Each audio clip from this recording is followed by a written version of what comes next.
Amigos de la Agencia Andina, muy buenas tardes y bienvenidos a su programa de interés público. Hoy analizaremos pues nuevamente el tema de la Corte de la Haya en este fallo decisivo. Nos acompañan hoy en la mesa los internacionalistas Fabián Bayas y Óscar Vidarte. Y yendo directamente al tema, a ambos, ¿cómo han tomado la presentación que hoy culminó por parte de Chile, ¿no?, en este alegato en la fase oral? A ver, Fabián. A ver, así como se dijo hace un par de días que no había nada nuevo, yo creo que la defensa de Chile demostrada en estos 2 días podemos decir lo mismo, no hay nada nuevo, ¿no? En forma genérica podemos decir eso, ¿no? Era evidente que iba a tocar 2 temas que ya se podía prever. Uno, la necesidad de poder demostrar que en la práctica hubo un reconocimiento de la delimitación marítima como un tratado, y esto a través de abundantes textos oficiales y de escolares y de todo lo que pudo tener a la mano. Y lo segundo es la participación de Ecuador, ¿no? Me parece que ese es otro elemento que ya se podía prever, la relación de cómo el elemento de Ecuador viene, según ellos, a fortalecer su posición, ¿no? Yo diría en forma genérica, para hacer una primera intervención, que lo que ha habido en estos 2 días es un intento por parte de los representantes y los abogados chilenos de utilizar un concepto del derecho bastante estático, ¿no? Algo que no se mueve, ¿no? Con criterios de la década del 50, tratarlos de alargarlos hasta el día de hoy. Lo que queda en evidencia es justamente que el derecho no es así.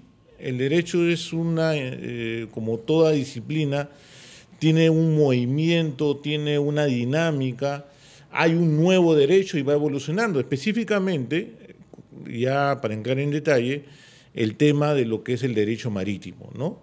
¿Por qué el Perú, digamos, hoy enfatiza la necesidad de delimitar fronteras? Porque en primer lugar nunca lo hubo, y eso ya ha quedado claro con las exposiciones peruanas, y en segundo lugar va de acorde con lo que es el acuerdo o tratado del mar firmado en 1982, ¿no? Entonces yo creo que esos son los ingredientes en forma genérica que podemos resumir los argumentos brindados en estos 2 días por el gobierno de Chile. Óscar, esta mañana para nosotros y esa tarde-noche allá en La Haya se notó un Chile que buscaba la ayuda de Ecuador. A ver, vamos a dejar en claro. Chile ha salido básicamente a responder a partir de lo planteado por Perú. Chile hoy ha tratado de responder los 3 temas principales. ¿Y cuáles son los 3 temas principales en los cuales debemos hacer énfasis? Y cada uno dentro de su respectivo ámbito. Uno es el tema del límite marítimo. 2, el tema de el inicio de la línea, si comienza en el hito o en el punto de la Concordia. Y 3, lo que se conoce como el triángulo exterior, es decir, la ampliación de las 200 millas peruanas, que para Chile es alta mar. Entonces, hay que tratar de cada uno analizarlo dentro de su eje, y los 3 están íntimamente relacionados porque están vinculados al ámbito marítimo. Yo creo que Chile ha tratado de defender los 3, yo creo que ha hecho mucho más énfasis en lo que es el primer punto. El punto creo que más importante para Chile es la existencia de un límite fundamental en el paralelo geográfico. Me parece que su fundamento ha ido básicamente, su principal fundamento ha sido básicamente demostrar la existencia de una práctica recurrente del Perú y de terceros países, que es un punto importante, de terceros países, no solamente Ecuador, también Estados Unidos han mostrado mapas americanos, mapas chinos al respecto, y que esto de alguna manera serían indicios probatorio de la existencia de un tratado. Luego, yo creo, a manera todavía general, en esta introducción, creo que el segundo y tercer punto, creo que es la parte más débil de la defensa chilena. Establecer el hito número 1 como el inicio de la frontera terrestre y también el punto a partir de cual se traza la línea limítrofe marítima es muy débil. Y más débil aún es la posición con respecto al alta mar, porque en todo caso Chile no tendría ningún tipo no podría tener ningún tipo de oposición a que el alta mar se convierta en 200 millas cuando es la extensión de las 200 millas peruanas. Claro, desde el punto de vista jurídico, pero desde el punto de vista económico no le conviene a Chile que eso se convierta en en dominio peruano, porque en alta mar existen una serie de derechos muy diferentes, así lo consideramos 200 millas peruanas. Fabián, al respecto, ya ingresando un poquito más a ver el tema, ¿qué es lo que podríamos esperar de la presentación del Perú el martes? Bueno, yo creo que hay que enfatizar un punto específico, porque toda su argumentación de estos 2 días de Chile estaba tratando de demostrar que lo que se firmó en el año 1952 es un tratado de límites.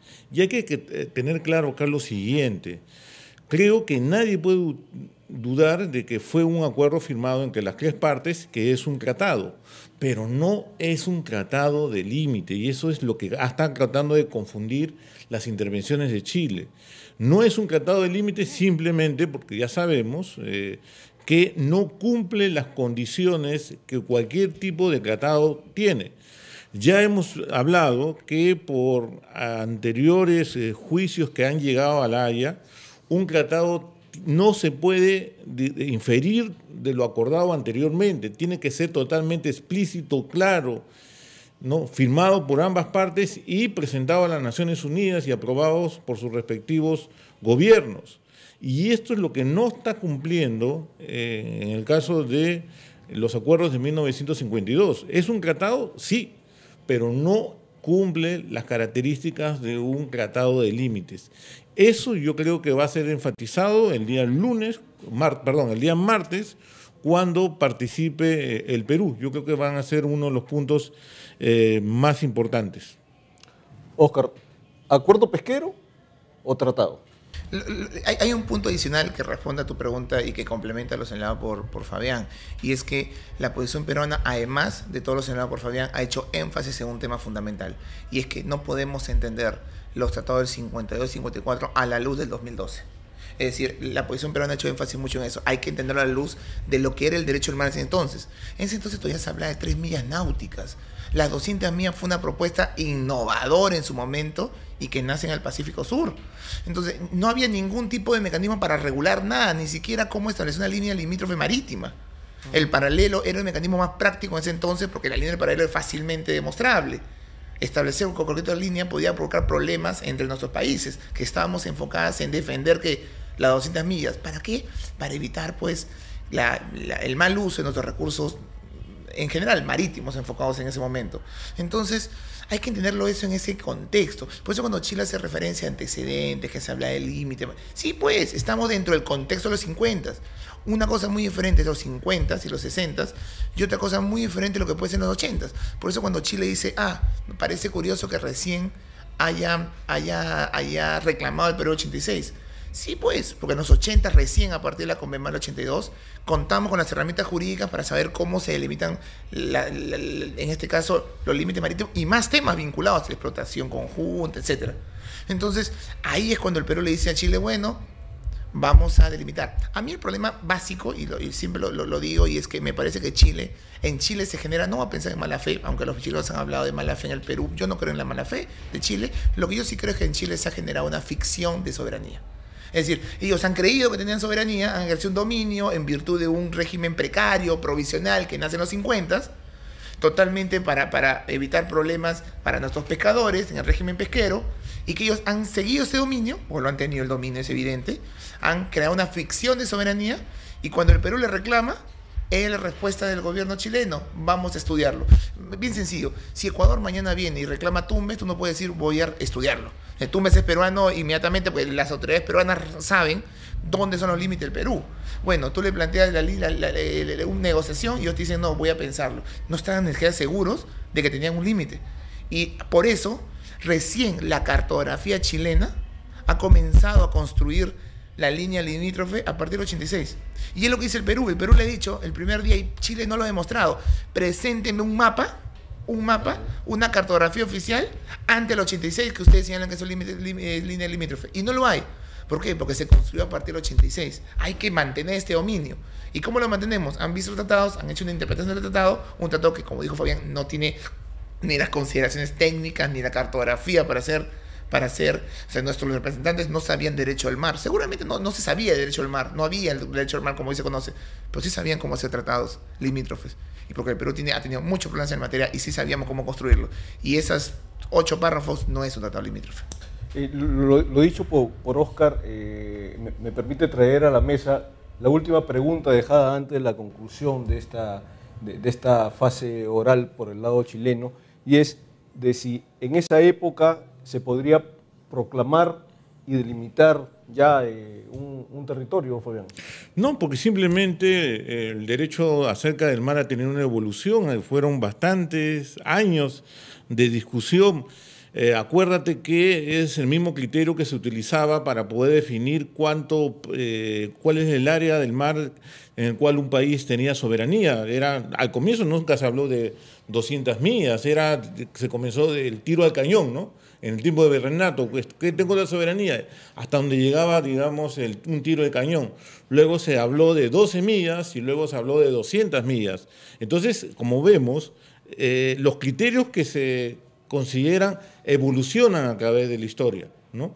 De ese mismo criterio podemos deducir que en ese momento no se podía tomar en consideración un criterio simplemente unilateral, porque no había un tratado en el cual todos los países debatieron por intensos años, creo que inclusive más de 10 años, hasta llegar al año 82 para hacer este tratado y acuerdo de mar.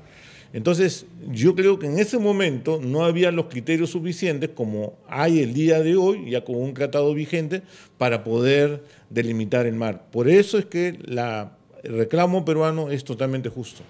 Hay un comentario que hace el ex canciller chileno Gabriel Valdés en la República ayer, y donde menciona, a él le parece pues muy extraño, demasiado para la imaginación pensar que un grupo de países que comienzan a desarrollar y a organizar todo el espacio marítimo en 40, 50 años no hayan hecho límites. A él le parece muy extraño.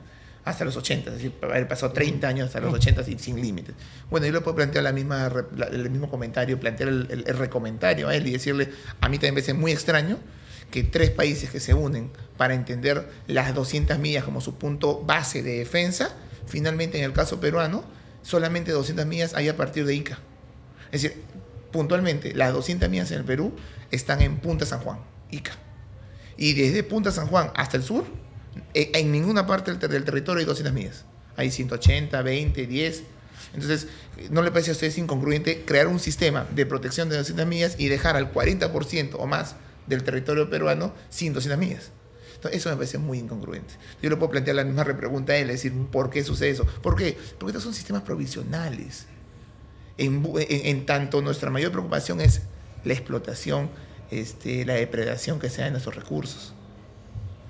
Fabián, y el hecho de que hoy también por la mañana se invocara, ¿no? se invocara la presencia de Ecuador y la situación de que Perú haya suscrito un acuerdo, un tratado de límites exactos con Ecuador, ¿lo deja sin sustento a Chile? Yo creo que sí, porque la pregunta sería muy básica, ¿no? ¿Por qué Ecuador tendría que firmar un tratado de límites si es que en el año 52 ya lo habría firmado, ¿no? Entonces, la verdad que justamente un argumento en el cual sirve para la tesis peruana es justamente que hace unos años, tanto el presidente Correa como el presidente Humala terminaran por firmar el Tratado de Límite Marítimo entre Perú y Ecuador, ¿no? Con el reconocimiento de que las islas generan, digamos, soberanía, cosa que es un argumento tal vez uno de los más excéntricos que hemos encontrado en estos 2 días, haber encontrado pues unas islas en Chile, ¿no? Que la verdad pues no llegan ni siquiera a la categoría de islotes, y considerar uno de sus abogados que esto genera derecho y se aplica el mismo criterio por unos islotes que estoy seguro que ni ellos lo conocen, ¿no? Entonces no son islas, ¿no? Islas ya significa un grupo humano que vive, tiene una relación económica con su medio ambiente, está comunicado con el centro del poder, cosa que evidentemente no cumple. Y tal vez sea uno de los elementos más débil del argumento chileno, ¿no? El segundo es la recopilación de los textos escolares. Me parece que eso es algo que también hay que notarlo, ¿no? Porque ya se ha establecido hace mucho tiempo que no genera derecho a algún tipo de documento que no esté firmado por los presidentes y digamos, aprobado por la Cancillería. Y en el caso de los textos escolares, pues puede haber muchos argumentos ahí, pero no genera un documento oficial reconocido. Óscar, ¿y qué impresión tienes tú? La isla Lacrán, si no me equivoco, es la que está frente al Morro. Lo que pasa es que ellos han dicho y han sacado algunos documentos de la Marina peruana, me parece, donde nosotros los consideramos islas. Autoridades administrativas se consideran islas. Isla en la terminología, cualquier cosa que tiene tierra en el mar es una isla. Pero técnicamente, como bien lo señor Fabián, eso no es una isla. Entonces, la verdad que esta defensa de que el Tratado del 52 podría también aplicarse a Chile, al igual que con Ecuador, es pues excesiva. Ahora, entrando al tema de Ecuador, a mí siempre es fundamental eso, porque como bien conversábamos, me parece que era una de las más grandes debilidades del Perú.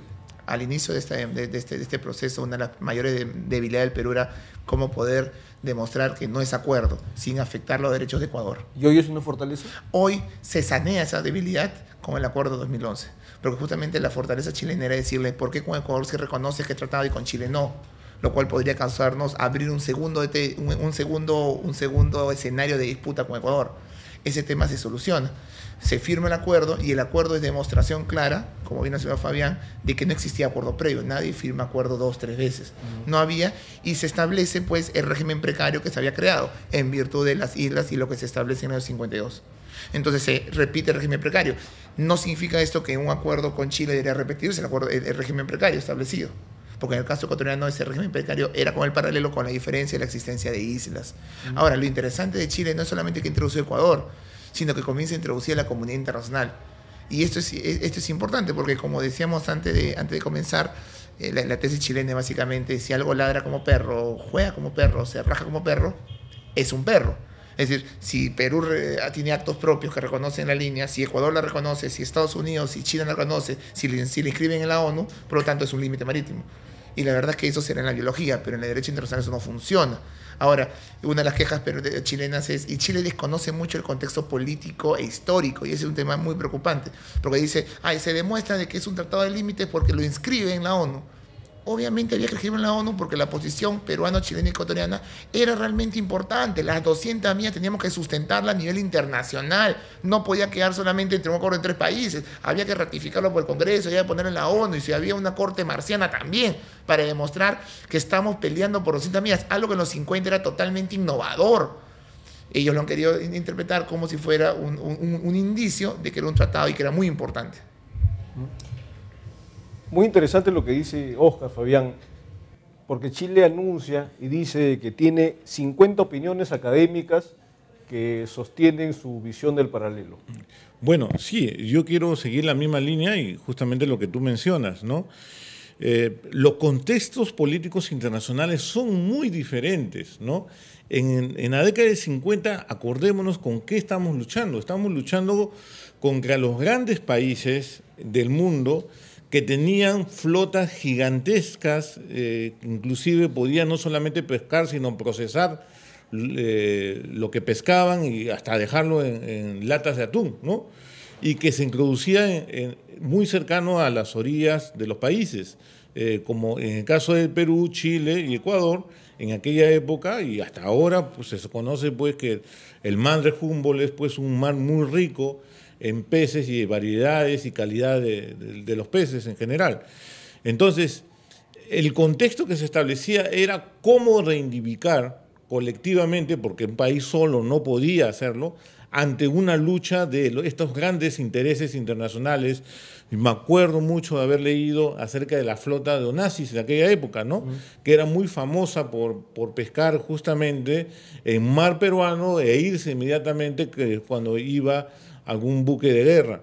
Entonces, el contexto en el cual se firma el acuerdo en 1952 es un enfrentamiento entre países sudamericanos versus potencias extranjeras, económicas y también potencias de empresas extranjeras.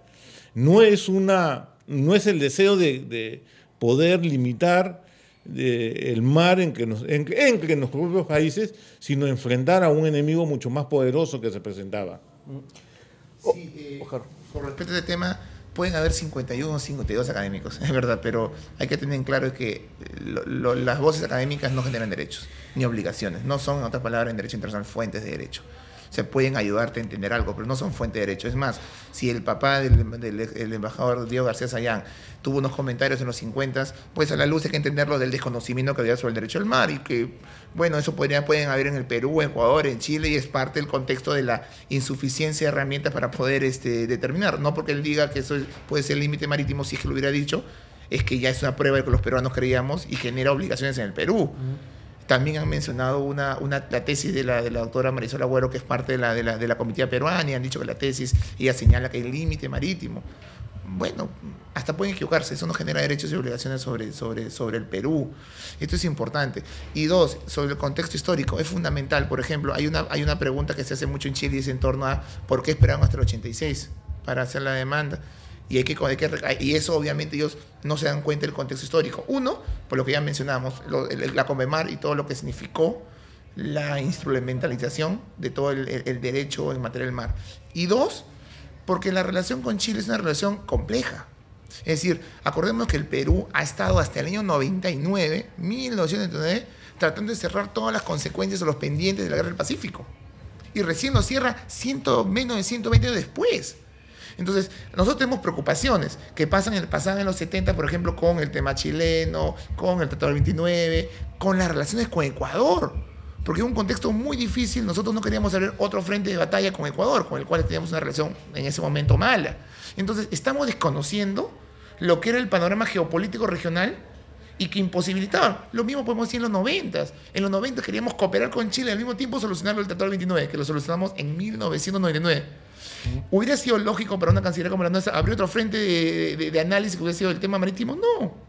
Por eso, después del 86 nos hemos esperado hasta el siglo XXI para volver a retomar el tema y pedirle nuevamente la negociación. O sea, hay razones de índole político y geopolítico. Nosotros no podemos abrir 4 frentes de batalla contra diferentes y al mismo tiempo querer cooperar con ese país. Entonces, ese contexto histórico, político, en materia de relaciones internacionales, yo creo que Chile desconoce con mucha facilidad. ¿Desconoce Chile o olvida? Pues recordemos de que la aplicación del Tratado del 29, ¿no?, duró muchas décadas. Así es, claro, y no fue algo bastante fácil, ¿no? Si acordamos, desde el fin de la guerra con Chile, hablaba de los 10 años en el cual se tenía que establecer, digamos, el plebiscito, no se pudo hacer, y aquí, por ayuda de Estados Unidos, que apoyaba la tesis peruana, digamos, y específicamente del general Pershing, digamos, renunció justamente por esta misma causa de que no pudo concretar lo que establecía justamente los acuerdos después de la Guerra del Pacífico, hasta tuvimos que esperar hasta 1929. No, yo no creo que sea algo de esto que desconocían realmente, como es, por ejemplo, el desconocer el punto de la concordia, el artículo número 2 del Tratado de Lima del 1929. Entonces, yo creo que lo hace a propósito justamente para poder argumentar a históricas medidas que está tomando Chile en estos momentos para poder evaluar el acuerdo marítimo, ¿no? Óscar, pasemos al segundo punto, que es el tema que Chile desconoce el punto de la concordia y habla que la línea surge del hito 1. Bueno, todo parte en el Tratado del 29 y ahí pues hay un tema que pareciera que no fuera foro de Perú, pero voy a explicarlo con claridad. El Tratado del 29 lamentablemente habla de punto de la concordia, hito número 1. Habla de los dos términos. Usa el hito número 1. La frontera comienza en el punto de la concordia, hito número 1. La pregunta es, ¿dónde? ¿El punto de la concordia o el hito número 1? ¿Cuál es el punto? Entonces Chile se agarra el hito número 1, el Perú el punto de la concordia. Pero ¿dónde está el error chileno? De que contamos, y las han expuesto, las actas de la Comisión Demarcatoria, que cuando fueron a poner el hito en donde comienza, en la orilla del mar, como se llama, el hito número 1 se llama orilla del mar. Cuando fueron a ponerlo se dieron cuenta que por cuestiones técnicas de la época, estamos hablando de los años 30, 40, se dieron cuenta de que la salinidad podría estropear.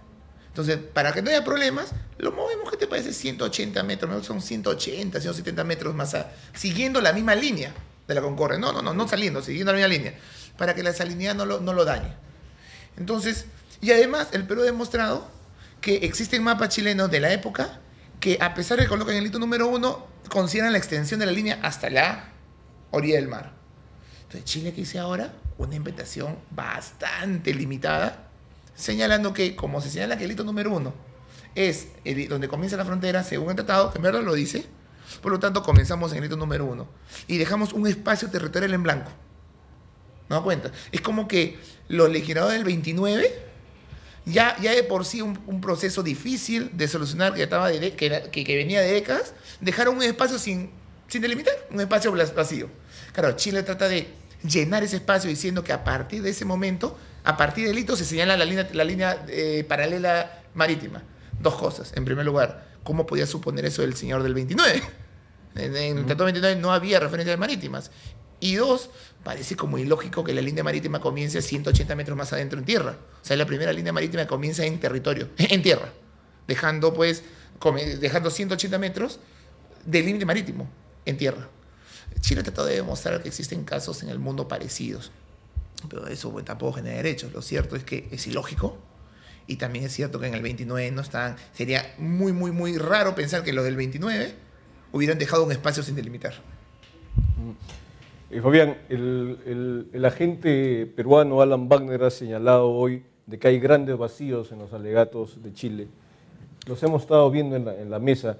Y quiero que ahondes en este tema del hito, porque me parece un punto importante. Bueno,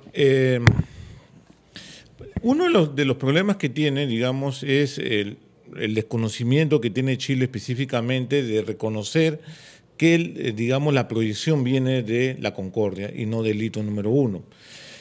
Para el Perú, porque si bien es cierto que esto no se le está pidiendo explícitamente, oye, Corte Internacional, defíname usted si parto del hito número 1 o del hito la Concordia, el hito Concordia.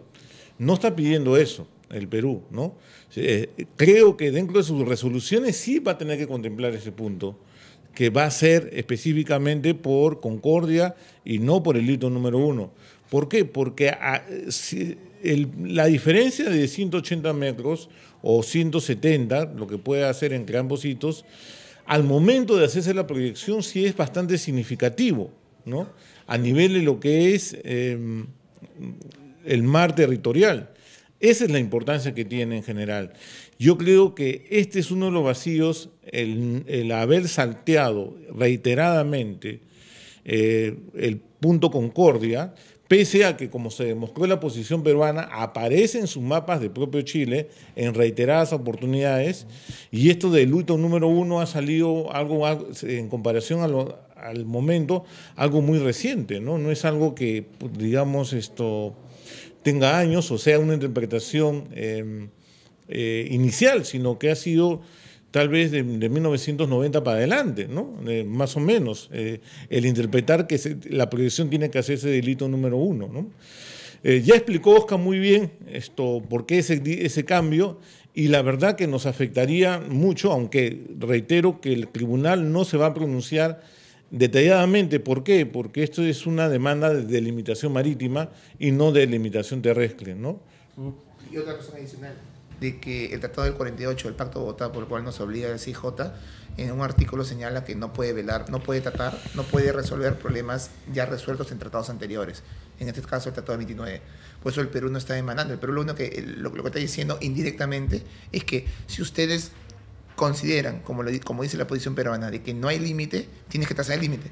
Y trazar el límite tienes que decidir dónde comienza el límite. O sea, indirectamente, la Corte tiene que decidir. Por eso Chile ha dicho hoy, ustedes, Corte, no deberían referirse a ese tema, pues es un tema zanjado anterior al 48. Y el Perú le ha dicho, bueno, seguramente no es un reclamo, pero el momento de establecer la línea, si es que no lo hubiere, tienes que decidir dónde comienza, indefectiblemente.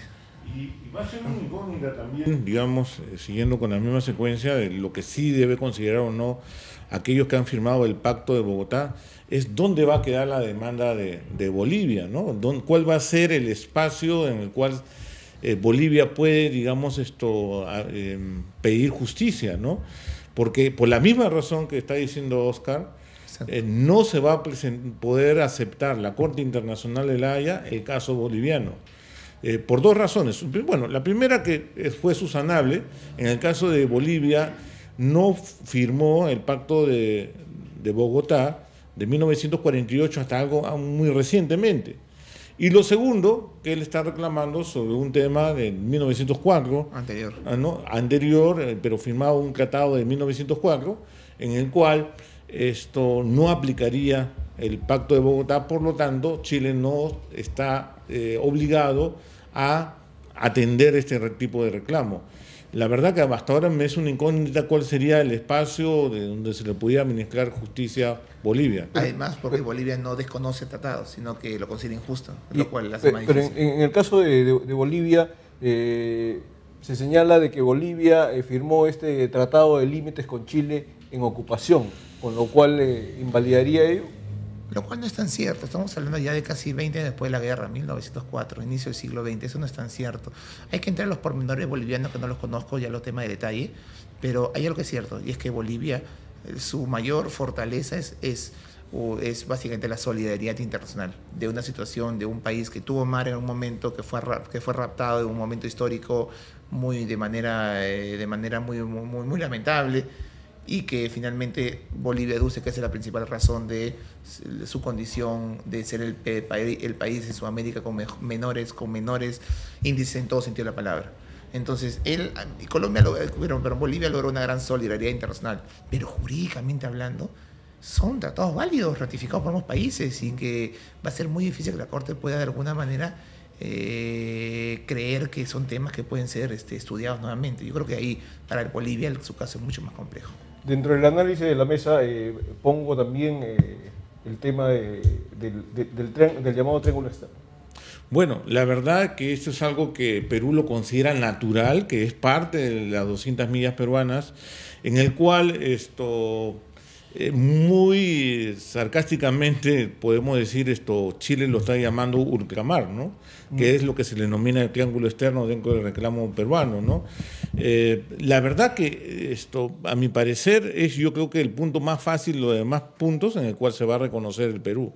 Yo creo que esa área que para Chile, que es lo que está al lado del paralelo, de la prolongación del paralelo, que no está dentro de sus 200 millas chilenas, va a ser, digamos, el área en el cual va a haber más rápido reconocimiento por parte de la justicia internacional, ¿no? ¿Qué opinas tú al respecto, Oscar? Es más, yo no sé cuáles pueden ser los fundamentos jurídicos para Chile de establecer una condición de algo que es suyo.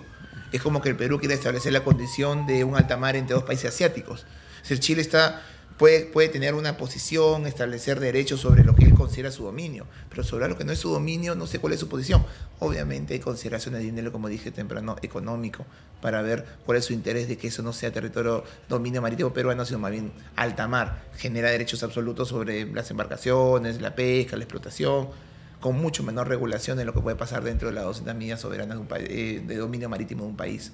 Entonces me parece que por ahí va la lógica. Como bien dijo Fabián, es el tema más... Yo creo que los temas más débiles es el triángulo externo y de alguna manera también el tema del hito. Yo creo que en base a la lógica y a lo que ha hecho Chile, a las actas de la comisión de la época para colocar el hito, yo creo que no es tan fácil darnos cuenta dónde comienza la línea terrestre.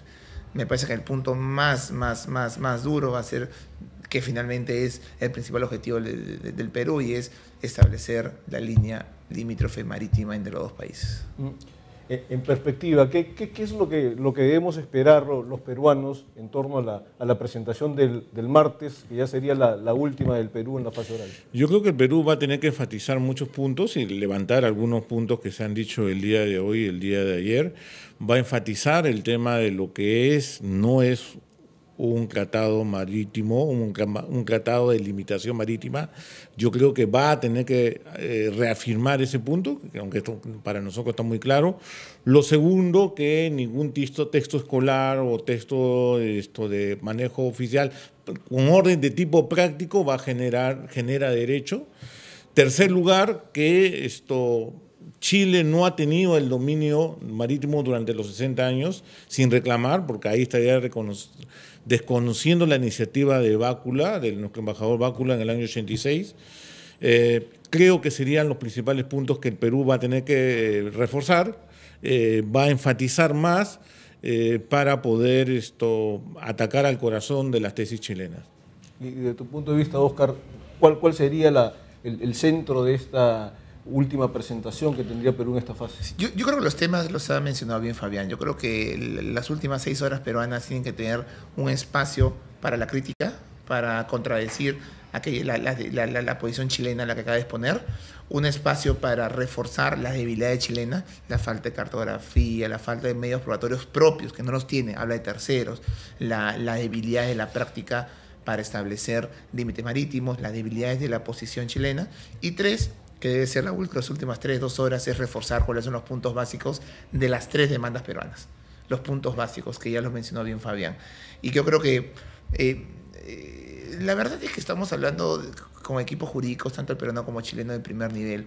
Y creo que se han manejado dentro de lo esperado, dentro de la moderación, más allá de algunas palabras, argucias, rompecabezas, textos escolares, bueno, son propios de un proceso jurídico, pero yo creo que se han guardado con moderación, hay un ambiente, digamos, bastante serio, se ven las relaciones entre ambos equipos, ya que se conocen los embajadores.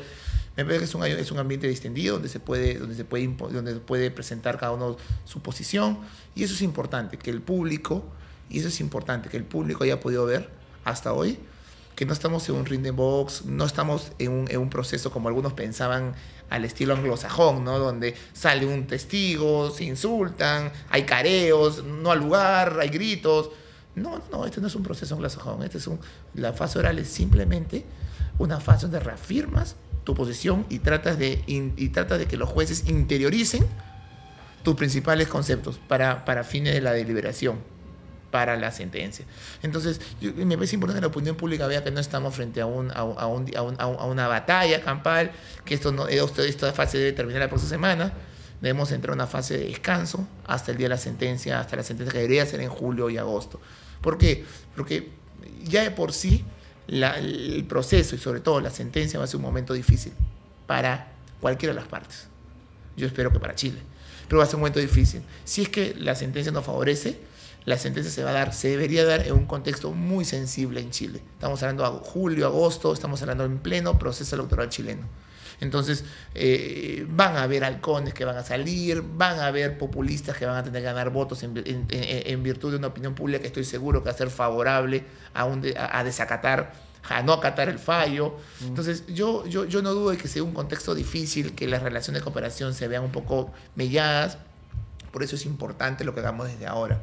Por eso es importante ver este tipo de procesos que no son guerras ni son enfrentamientos campales, son básicamente exposición de posiciones serias, civilizadas, a la espera de un resultado pues, en un par de meses. Y además, también resaltar todo lo que se viene trabajando a nivel de la prensa, del Congreso, de entes gubernamentales, de la sociedad civil, en torno a buscar vínculos para crear la base, la agenda de cara al futuro post-Haya, que es lo más importante, porque conflicto va a haber conflictos.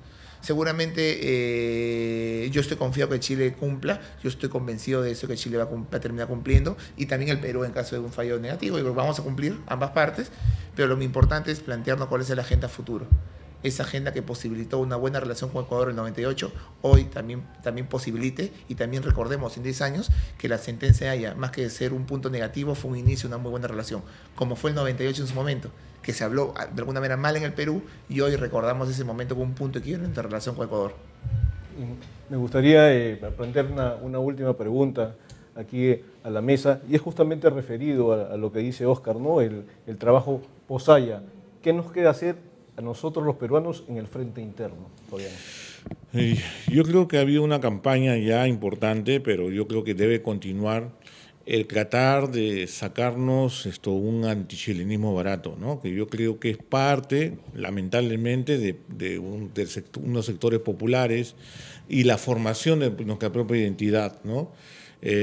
Creo que no hay otro camino para ambos países que la unión en sí. Yo creo que hay una agenda tan rica en los próximos años entre ambos países que debemos cumplir, que cualquier tipo de controversia como la que enfrentamos ahora va a ser interpretado por la historia casi como una anécdota, ¿no? Tenemos intereses comunes a nivel de lo que es económico en inversiones importantes de Chile en el Perú, alrededor de 12.000 millones de dólares, inversiones peruanas en Chile, que cada vez se está aumentando entre 7.000 a 8.000 millones de dólares. Tenemos una comunidad peruana que vive en Chile muy activa, como tenemos también una comunidad chilena que visita Tacna regularmente. La más grande visita de turistas que visitan el Perú proviene justamente de esta frontera con Chile, ¿no? Que son chilenos que buscan los servicios que le puede ofrecer esto en el Perú. Tenemos una agenda común con lo que es la Alianza del Pacífico, el poder proyectar nuestras economías al sector más creciente de la economía mundial, las economías asiáticas y nuestros propios países. Yo creo que es una extraordinaria oportunidad que tenemos como un gran incentivo en el futuro, por el cual yo creo que luego de haber dado sentencia a la Corte Internacional de La Haya, independientemente de quién gane, vamos a tener que resumirlos porque es nuestro futuro. Óscar, la relación Perú-Ecuador tuvo problemas y situaciones difíciles, sin embargo, esto ha cambiado. ¿Tú crees que tras La Haya la situación Perú-Chile irá por ese camino? Yo creo que a partir del 99 ya la relación con Chile cambió. Es decir, hasta el 99 nuestra agenda era básicamente difícil, dura, conflictiva para algunos. A partir del 99 nació una gran agenda cooperativa muy importante. Ahora, lamentablemente seguimos teniendo conflictos, temas difíciles en nuestra relación, y lo va a haber siempre. Somos dos países juntos que tenemos una serie de elementos, va a haber competencia entre Hilo y Arica, va a haber competencia entre Callao y Valparaíso, hay elementos históricos que no se van a borrar ni eliminar de la noche a la mañana. Siempre vamos a tener problemas.